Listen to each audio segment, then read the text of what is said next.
For more than a decade now, the security bubble around Donald Trump has been under, well, relentless attack. And this isn't just a story about one person. It's really about a massive shift in how we protect our leaders. So we're going to break down the anatomy of these attacks, look at the critical failures, and really explore what presidential protection looks like in the 21st century.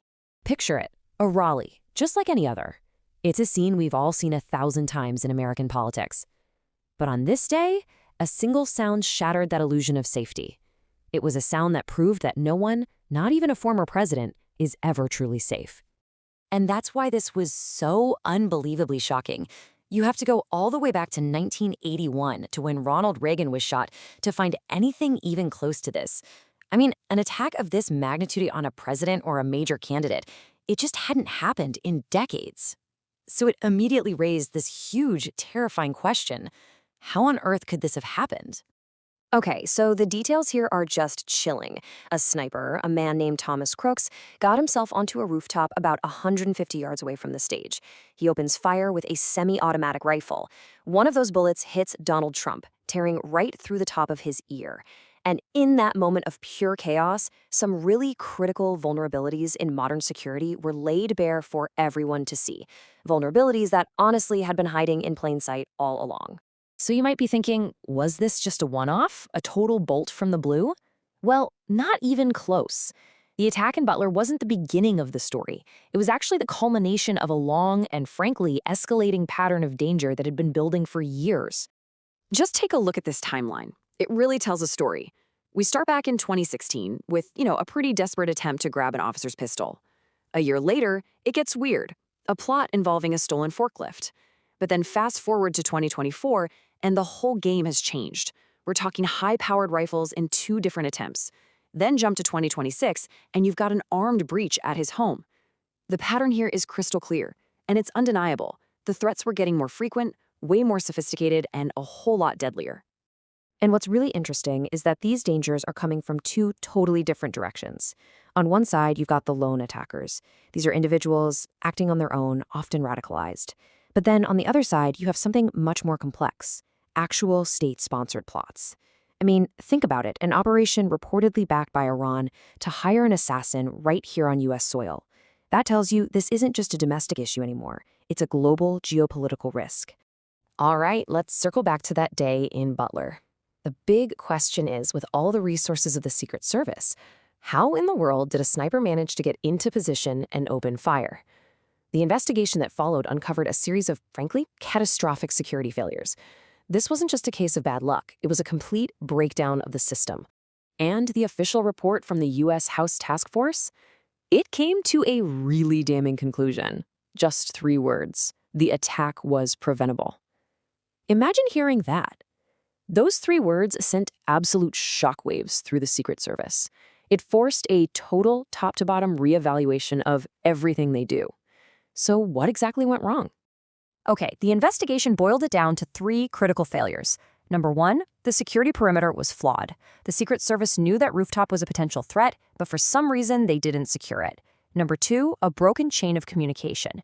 When local police did spot the gunman, there was a delay. Precious minutes ticked by before that crucial info got to Trump's personal detail. And number 3, the tech failed. The fancy counter-drone system just wasn't working for hours. It was, quite literally, a perfect storm of errors. Well, as you can imagine, the fallout from Butler was immediate and intense. The Secret Service was facing a huge crisis of confidence, and they had to scramble to completely overhaul their security protocols. They knew they just couldn't afford another failure like that. So they started building a much higher, much stronger shield. So what does this new security playbook look like? Well, it's a mix of both low-tech and high-tech stuff. For starters, you now see these massive ballistic glass shields at outdoor rallies. That's something that used to be reserved only for a sitting president. Then there's the tech, a huge investment in advanced drone detection and countermeasures. That's backed up by strict new FAA flight rules and some seriously massive fines. And to help keep experienced agents from leaving, they even push through a pay raise. These are all concrete steps, trying to plug the holes that were so brutally exposed back in 2024. But, to really get a grip on what's happening now, we have to look back. The threat against Donald Trump, as unique as it feels in our modern world, is actually part of a long and often very bloody history of attacks on American leaders. And it's a powerful reminder, right? Political violence isn't anything new to the American presidency. From Lincoln all the way to Kennedy, the office has always been a target. The names change, the weapons change, but that underlying danger, that's been a constant thread running through American history. This table really puts it all into perspective. You see the assassinations that literally changed the course of history, Lincoln, Kennedy, but you also see these incredible stories of survival. Get this, in 1912, Teddy Roosevelt gets shot right before his speech, and with a bullet lodged in his chest, he goes out to talk for 90 minutes. It's amazing.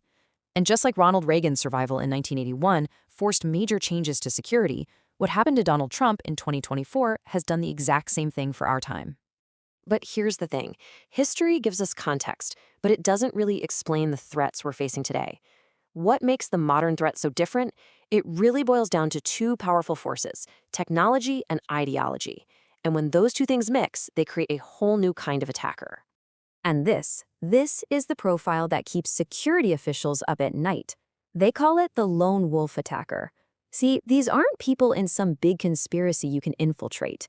They're individuals, often isolated, who get radicalized in the online echo chambers we're all familiar with. They're fueled by this intense political polarization and a ton of misinformation. And that combination, it makes them highly unpredictable and extremely dangerous.